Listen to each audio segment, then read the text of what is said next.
لیکن بڑی بات ہوتی ہے کہ جب تاریخ بن رہی ہو اس وقت اس کو تسلیم کر لینا. صحابہ کرام کی خوبیوں میں سے ایک بڑی خوبی یہ تھی کہ جب تاریخ بن رہی تھی انہوں نے نبی علیہ الصلوۃ والسلام پر اس وقت ایمان لایا اور نبی علیہ الصلوۃ والسلام کی تائید و تصدیق کی. آج چونکہ تاریخ بن چکی، آپ دیکھیں ہندو بھی نبی علیہ السلام کی شان میں نعت لکھتے ہیں، سکھ بھی لکھتے ہیں، انگریز بھی ان کی شان میں کتابیں لکھتے ہیں. تو آج تو تاریخ بن چکی، دنیا اس کی عظمت کو ماننے کو تیار ہے. جب بن رہی ہوتی ہے اس وقت عظمت کو ماننا ذرا مشکل کام ہوتا ہے. تو صدیق اکبر عنہ کی خاص بات یہ تھی کہ جب نبی علیہ السلام نے نبوت کا دعویٰ فرمایا تو انہوں نے فوراً ان کے دعویٰ کو تسلیم کر کے ان پر ایمان لے آئے. مشکات شریف کی روایت ہے کہ نبی علیہ السلام نے فرمایا میں نے جس پر بھی اسلام کو پیش کیا اس نے قبول کرنے میں تردد کیا سوائے ابو بکر کے. جب میں نے ابو بکر کے سامنے اسلام کو پیش کیا اس نے بلا تذبذب اس کو قبول فرما لیا. تو یہ بڑی عظمت تھی ان کی. حضرت علی عنہ پر پیش کیا تو انہوں نے بھی جواب دیا تھا کہ اے اللہ کے نبی سے میں مشورہ کروں گا. حضرت عمر عنہ تو مرنے مارنے پہ تل گئے تھے، مگر سیدنا صدیق اکبر عنہ بازی لے گئے اور انہوں نے فوراً اس بات کو تسلیم کر دیا. والذی جاء بالصدق وصدق به اولئک هم المتقون. اللہ تعالیٰ نے قرآن مجید میں ان کی تعریف بھی فرمائی. پھر حضرت ابوبکر صدیق عنہ نے اور لوگوں کو بھی دین کی دعوت دی. چنانچہ عثمان غنی رضی اللہ تعالیٰ عنہ اور عثمان ابن مظعون رضی اللہ عنہ، طلحہ رضی اللہ عنہ، زبیر رضی اللہ عنہ اور سعد ابن ابی وقاص عنہ، یہ سب حضرت ابوبکر صدیق کے دعوت دینے پر اسلام لائے تھے.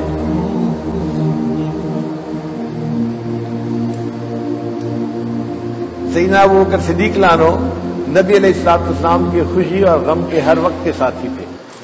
ایک مرتبہ کفار نے نبی علیہ الصلوۃ والسلام کو بہت ایذا پہنچائی. ایک ہجوم تھا اور وہ نبی علیہ الصلوۃ والسلام کو پریشان کر رہے تھے. کسی نے آ کر ابوبکر صدیق عنہ کو کہا ادرک صاحبک، اپنے دوست کا خبر لو، کفار ان کے ساتھ بہت برا معاملہ کر رہے ہیں. تو ابوبکر صدیق عنہ آئے اور کفار کے مجمع کے اندر گھس گئے اور ان کو کہا اتقتلون رجلا ان یقول ربی اللہ وقد جاءکم بالبینات. کفار نے نبی علیہ الصلوۃ والسلام کو چھوڑ دیا اور ابوبکر صدیق عنہ کو مارنا شروع کر دیا. ابوبکر صدیق عنہ جواب میں اتنا کہہ رہے تھے تبارکت یا ذل جلال والاکرام. اتنا مارا گیا کہ ابوبکر صدیق عنہ بے ہوش ہو گئے. یہ محبت کے تقاضے ہوتے ہیں کہ اپنے محبوب کو تکلیف میں دیکھ کر اپنے آپ کو تکلیف میں ڈال لیا اور اتنی مار کھائی کہ بے ہوش ہو گئے مگر ساتھ نہیں چھوڑا. چنانچہ اعمال میں بھی سیدنا صدیق اکبر عنہ سب سے آگے نکل گئے. ایک نے نبی علیہ السلام نے فرمایا آج روزہ دار کون ہے؟ ابوبکر صدیق عنہ نے کہا اے اللہ کے نبی سے میں روزہ دار ہوں. آپ نے پوچھا آج جنازے کے پیچھے کون چلا ہے؟ ابوبکر صدیق عنہ نے کہا اے اللہ کے نبی میں نے جنازے کے پیچھے میں چلا ہوں. پوچھا کہ محتاج کو کھانا کس نے کھلایا؟ آپ نے جواب دیا ابوبکر نے کھلایا. پوچھا آج بیمار کی عیادت کس نے کی؟ ابوبکر صدیق عنہ نے فرمایا کہ بیمار کی عیادت میں نے کی. نبی علیہ السلام نے فرمایا جس شخص کے اندر یہ اوصاف ہوں گے میں گواہی دیتا ہوں کہ وہ شخص جنتی ہے. سیدنا صدیق اکبر عنہ کے فضائل میں 181 احادیث ہیں احادیث کی کتب میں.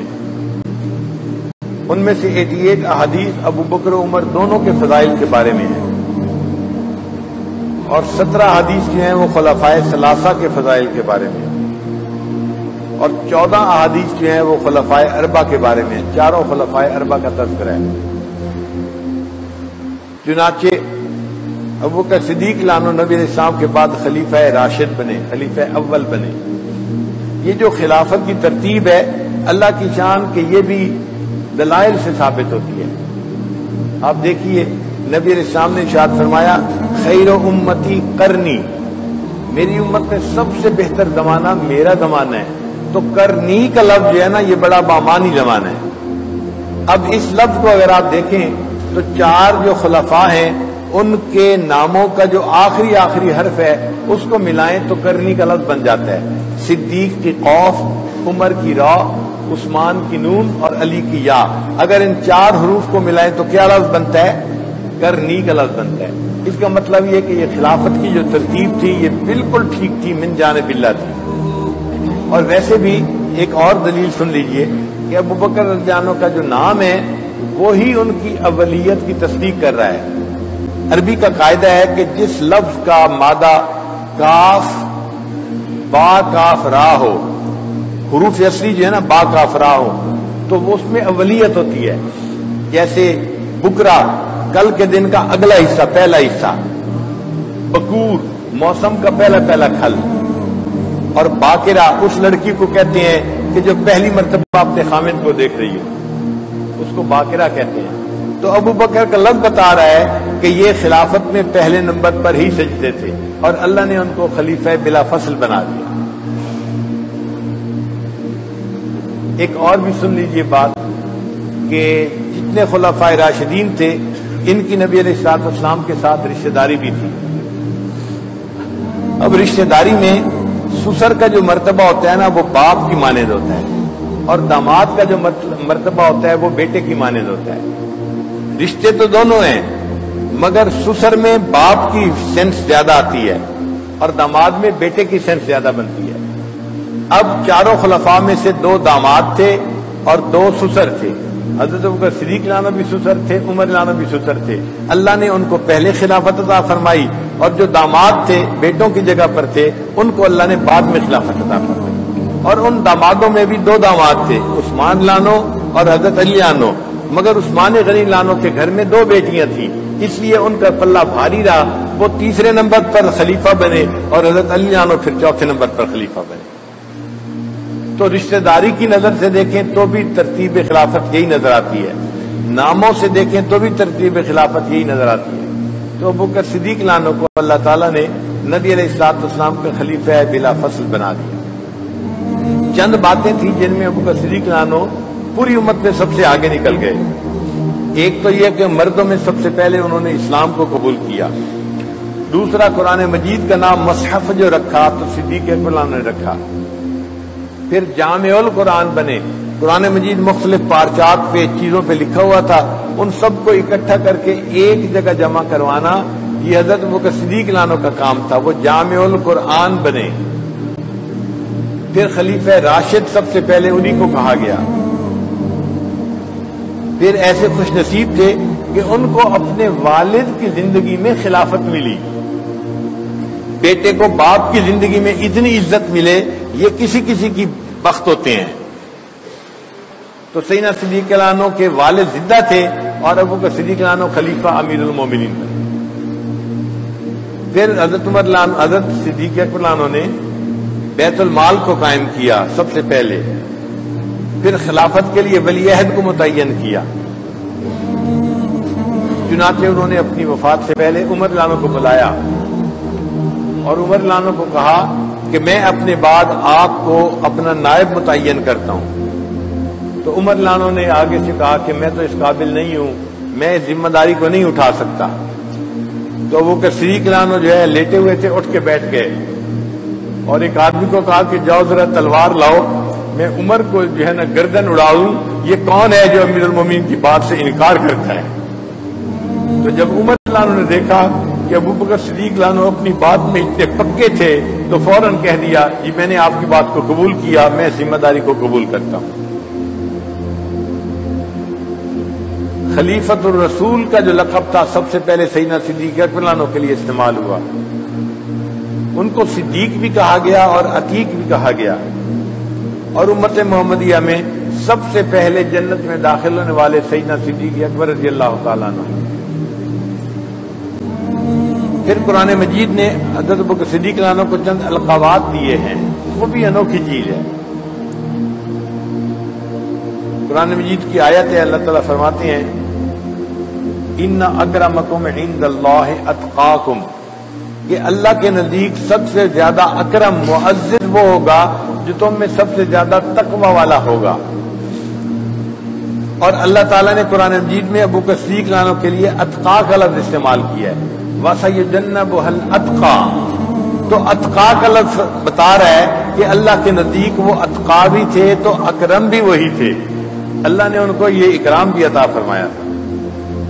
پھر نبی علیہ الصلوۃ والسلام کے لیے اللہ تعالیٰ نے قرآن مجید میں فرمایا وَلَسَوْفَ يُعْطِيكَ رَبُّكَ فَتَرْضَىٰ، تیرا رب تجھے اتنا دے گا کہ تو راضی ہو جائے گا، بس بس کرے گا۔ یہی الفاظ اللہ نے صدیق عنہ کے لیے استعمال فرمائے، فرمایا وَلَسَوْفَ يَرْضَىٰ، کہ وہ جو اتقا ہے، جو اکرم ہے اللہ کے سامنے، اللہ اتنا اسے دے گا کہ وہ بھی اللہ سے راضی ہو جائے گا۔ تو یردا کا لفظ جو نبی علیہ السلام کے لیے استعمال ہوا، قرآن مجید نے اسی کو ابو بکر صدیق عنہ کے لیے بھی استعمال کیا۔ پھر جن لوگوں نے نبی علیہ السلام کی صحبت میں وقت گزارا، ان کے تذکرے اللہ نے قرآن مجید میں کیے، فرمایا قل ان کنتم تحبون اللہ فاتبعونی یحببکم اللہ، جو نبی کی اتباع کرے گا اللہ اس سے محبت کرے گا، وہ اللہ کے محبوب بن جائیں گے جو نبی علیہ السلام کی اتباع کریں گے۔ اور جن لوگوں نے ابو بکر صدیق عنہ کی اتباع کی، اللہ نے ان کے لیے بھی یہی لفظ استعمال فرمائے، یا ایھا الذین آمنوا من یرتد منکم عن دینہ فسوف یأتی اللہ بقوم یحبہم ویحبونہ، یہ ان لوگوں کے لیے آیت اتری جو ابو بکر صدیق عنہ کے ساتھ تھے، اور اللہ نے ان کے لیے فرمایا کہ اللہ ان سے محبت کریں گے، وہ اللہ سے محبت کرنے والے ہوں گے۔ پھر نبی علیہ السلام کے صحابہ کے بارے میں اللہ تعالیٰ نے قرآن مجید میں فرمایا اشداء علی الکفار رحماء بینہم، کہ کفار کے اوپر تو وہ بڑے سخت گیر ہیں لیکن آپس میں رحیم و کریم ہیں۔ اور یہی الفاظ اللہ نے حضرت صدیق عنہ کے جو ساتھ دینے والے لوگ تھے ان کے لیے فرمایا اذلۃ علی المؤمنین اعزۃ علی الکافرین، ہو بہو وہی معنی بنتے ہیں جو صحابہ کرام کے بارے میں اللہ تعالیٰ نے فرمائے۔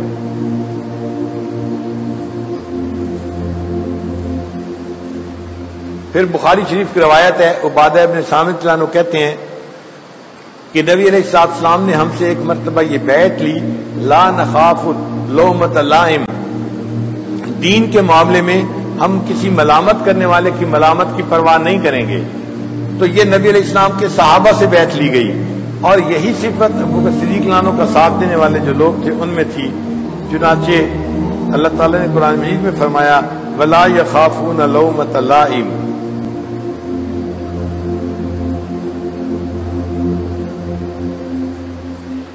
پھر بعثت کے مقاصد اللہ نے جہاں بیان کیے تو نبی علیہ السلام کے لیے فرمایا ذالک فضل اللہ یؤتیہ من یشاء، اور جہاں ابو بکر صدیق عنہ کا تذکرہ آیا اللہ اس آیت کے بعد فرماتے ہیں ذالک فضل اللہ، یہ اللہ کا فضل ہے۔ جو الفاظ نبی علیہ السلام کے لیے استعمال ہوئے اللہ تعالیٰ نے وہی الفاظ سیدنا صدیق اکبر عنہ کے لیے استعمال کیے۔ اللہ تعالیٰ نے قرآن مجید میں اپنے پیارے حبیب صلی اللہ علیہ وسلم کو تسلی دی اور فرمایا لا تحزن علیہم ولا تک فی ضیق مما یمکرون ان اللہ مع الذین اتقوا والذین هم محسنون۔ تو دیکھیے نبی علیہ السلام کو اللہ نے فرمایا لا تحزن، آپ گھبرائیے نہیں، آپ افسوس نہ کیجیے، غمزدہ نہ ہوئیے۔ اور یہی الفاظ جو ہے وہ نبی علیہ السلام نے صدیق اکبر عنہ کے لیے استعمال کیے، اذ یقول لصاحبہ لا تحزن ان اللہ معنا۔ تو لا تحزن کا لفظ اللہ نے محبوب کے لیے استعمال کیا اور نبی علیہ السلام نے وہی لفظ سیدنا صدیق اکبر عنہ کے لیے استعمال کیا۔ تو دیکھیے نسبتیں کیسے بالکل ایک جیسی تھی۔ پھر نبی علیہ السلام کو اللہ کی معیت ملی تو ابو بکر صدیق عنہ کو بھی اس معیت میں سے حصہ ملا، چنانچہ ان اللہ معنا، یہ اللہ تعالیٰ کے حبیب صلی اللہ علیہ وسلم نے فرمایا کہ اللہ ہمارے ساتھ ہے، گھبرانے کی بات نہیں ہے۔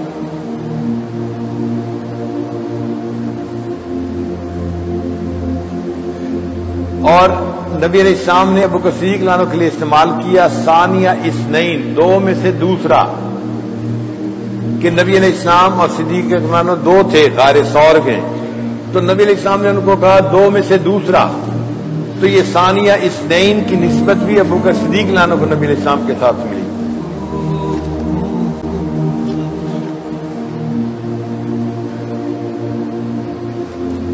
اللہ تعالیٰ اپنے پیارے حبیب صلی اللہ علیہ وسلم کے بارے میں فرماتے ہیں کہ ہم نے اپنے محبوب کو بھیجا بالمؤمنین رؤوف الرحیم، وہ ایمان والوں کے ساتھ بڑے رؤوف اور بڑے رحیم ہیں۔ اب رافت اور رحمت یہ دو صفتوں کا تذکرہ اللہ نے کیا قرآن مجید میں، اور حدیث پاک میں ہے کہ نبی علیہ السلام نے انہی دو صفات کا تذکرہ ابو بکر صدیق رضی اللہ عنہ کے لیے کیا، فرمایا ارحم امتی بے امتی ابو بکر، اور ایک روایت میں ہے ارأف امتی بے امتی ابو بکر۔ تو وہی رحمت اور رافت جو نبی علیہ السلام کے اندر تھی، اللہ کے نبی السلام نے تصدیق کی کہ یہ دونوں صفات اللہ نے ابو بکر صدیق کو بھی عطا فرما دی ہیں۔ پھر اللہ تعالیٰ نے سیدنا صدیق اکبر عنہ کو نبی علیہ السلام کی رفاقت عطا فرمائی ہجرت کے سفر میں۔ یہ ایک بہت بڑی فضیلت ہے جو ان کو نصیب ہوئی۔ ہجرت کی رات نبی علیہ السلام نے حضرت علی رضی اللہ عنہ کو بلایا اور اپنے گھر اپنی چارپائی پہ سلایا، اور کافروں کی جو امانتیں تھیں ان کے سپرد کر دیں، اور کہا کہ علی یہ امانتیں کافروں کو دے کر پھر آپ بھی ہجرت کر کے مدینہ آ جانا۔ اور نبی علیہ السلام پھر صدیق اکبر عنہ کے گھر گئے اور ان کو لے کر پھر اپنے ساتھ سفر پہ روانہ ہوئے۔ یعنی اللہ تعالیٰ نے حضرت علی رضی اللہ عنہ کو پسند کیا کہ کافروں کی امانتیں ان تک پہنچا دیجئے، اور اللہ نے صدیق اکبر عنہ کو پسند کیا اے ابو بکر تم میری امانت کو مکہ سے مدینہ بحفاظت پہنچا دینا۔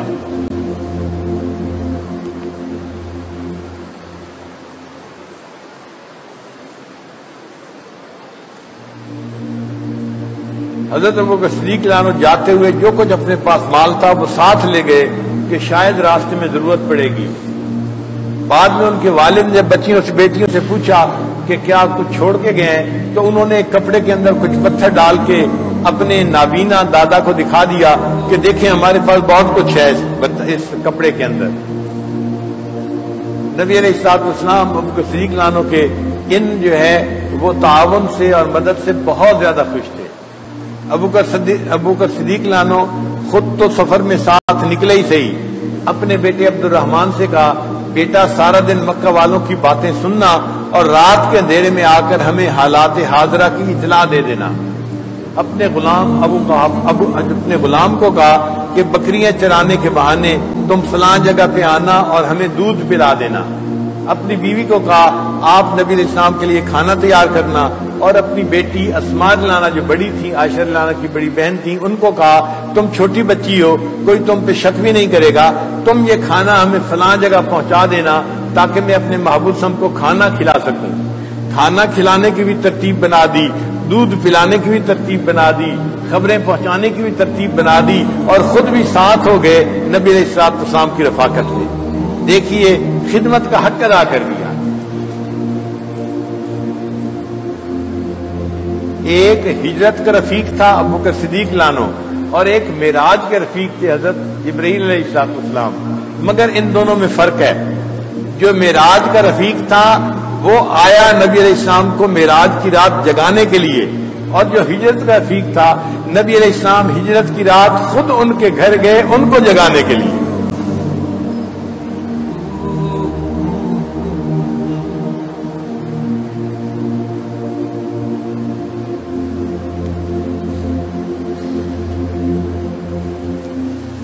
جب غار ثور میں پہنچے تو ابو بکر صدیق اللہ نے عرض کیا اے اللہ کے حبیب صلی اللہ علیہ وسلم آپ تھوڑی دیر یہاں کھڑے ہو جائیے، میں غار کے اندر داخل ہو کے دیکھ لیتا ہوں کوئی نقصان دہ چیز تو اندر نہ ہو، کوئی کیڑا نہ ہو، کوئی ایسی چیز نہ ہو۔ چنانچہ ابو بکر صدیق اللہ عنہ اندر گئے، کچھ جگہ پہ چھوٹے چھوٹے سوراخ تھے، اور اس بات کا ڈر تھا کہ ان سوراخوں میں سے کوئی سانپ بچھو نکل سکتا ہے اور تکلیف کا باعث بن سکتا ہے۔ تو ابو بکر صدیق اللہ عنہ نے ان سب کے اوپر پتھر رکھ کے ان کو بند کر دیا۔ ایک سوراخ ایسا تھا جو قریب بھی تھا مگر اس کے لیے پتھر نہیں تھا، تو ابو بکر صدیق اللہ عنہ نے سوچا کوئی بات نہیں، میں اگر بیٹھوں گا تو اس کو تو اپنے پاؤں سے ہی بند کر لوں گا۔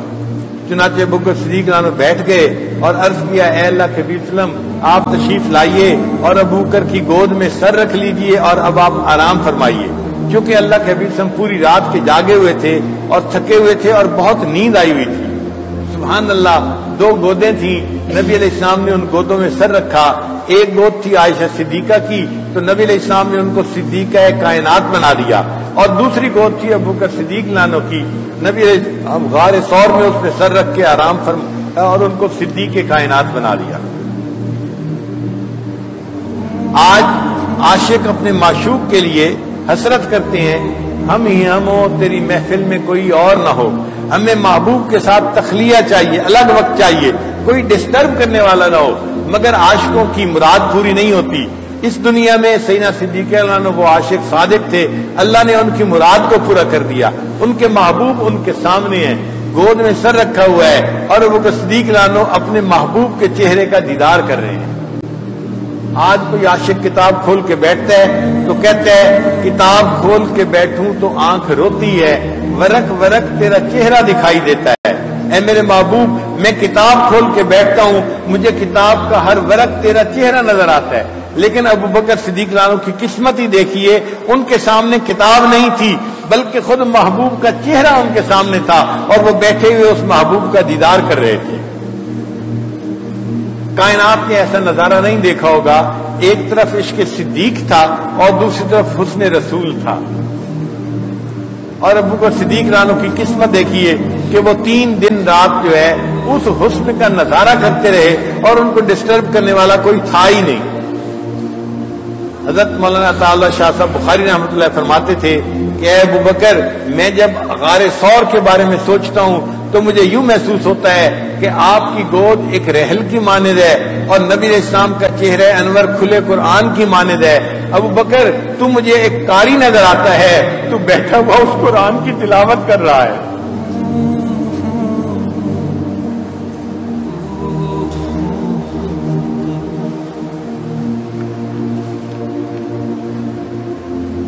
یہ حسن ساتھ عشق کے کیا لاجواب ہے، یہ حسن ساتھ عشق کے کیا لاجواب ہے، رکھی ہوئی رحل پہ خدا کی کتاب ہے.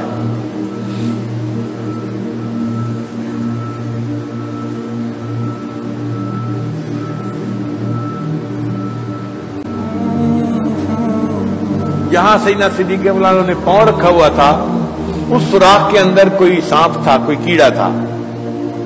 اس نے ڈسا تو وہ صدیق عنہ پر زہر کا اثر ہوا اور تکلیف کی وجہ سے آنکھوں میں سے آنسو آ گئے. اب آنسو جو گرا تو نبی علیہ السلام کے رخسار مبارک پہ گرا. تو نبی علیہ السلام کی آنکھ کھلی، فرمایا ما یبکی کا یا ابی بکر، ابو بکر تو کیوں رو رہا ہے؟ کونین کے سردار کا سر تیرے گود میں ہے اور ابو بکر تو رو رہا ہے. عرض کیا ہے اللہ کے وسلم، یہ بے اختیاری کا رونا تھا، تکلیف کی وجہ سے آ گیا، مجھے کسی چیز نے کاٹا ہے. اس کو شاعر نے ان الفاظ میں کہا، آنسو گرا ہے روئے رسالت مآب پر، آنسو گرا ہے روئے رسالت مآب پر، قربان ہونے آئی ہے شبنم گلاب پر. کہ میرے آقا صلی اللہ علیہ وسلم کا چہرہ انور تو گلاب کے پھول کی مانند تھا، یہ شبنم کا قطرہ تھا جو اس گلاب کے پھول کے اوپر آ کر گر گیا. پھر اللہ کے پیارے نبی صلی اللہ علیہ وسلم نے اپنے لعاب مبارک عطا فرمایا جس کو ابو بکر صدیق عنہ نے اپنے زخم پہ لگایا اور وہ جو کیڑے کے کاٹنے کا درد تھا وہ ختم ہو گیا.